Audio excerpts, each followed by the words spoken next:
The Battle of Thermopylae was the first between the Persians and Greeks during the Persian invasion of 480 to 479 BC.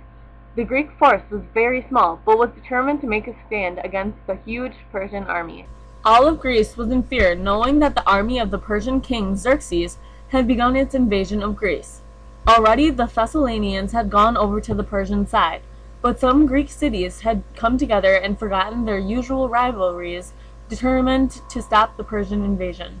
These cities agreed that Sparta would lead the Greek army, as her war reputation was unmatched by any other Greek state.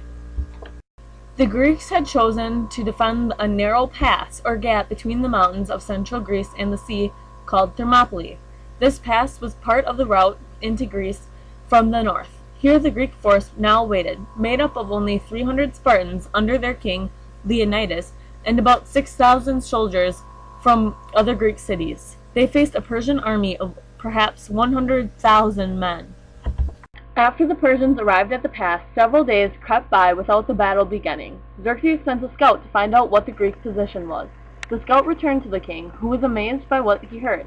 In front of the wall that blocked the pass, the 300 Spartans were combing their hair and exercising. However, the king was warned not to misread this information.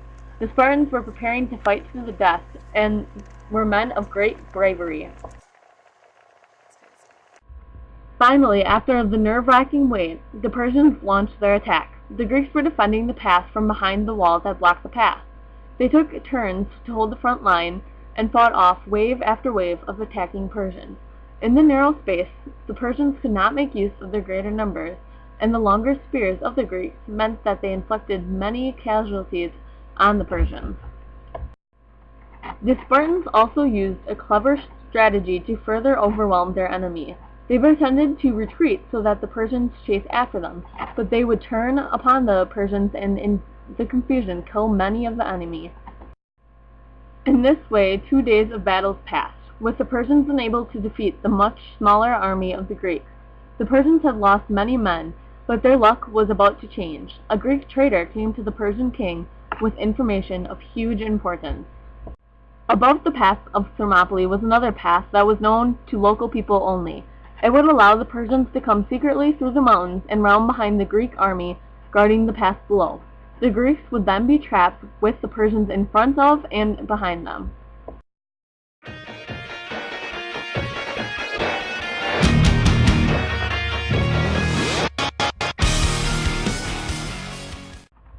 As darkness fell, the Persian king sent his best soldiers to take the secret pass and so come up behind the Greeks.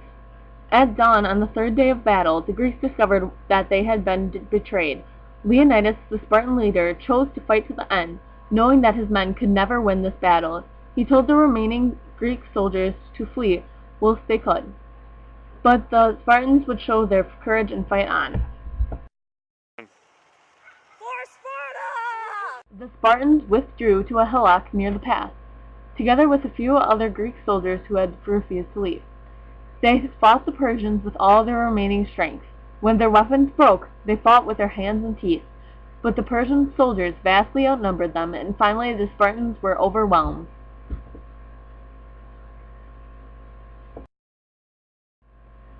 And so, the Spartans and those other Greeks who fought to their death had lost the battle for Thermopylae. The Persian army could now march into central Greece, wreaking havoc and destruction. But although the Greeks had lost this battle, the great courage shown by the Spartans boosted the morale of other Greeks.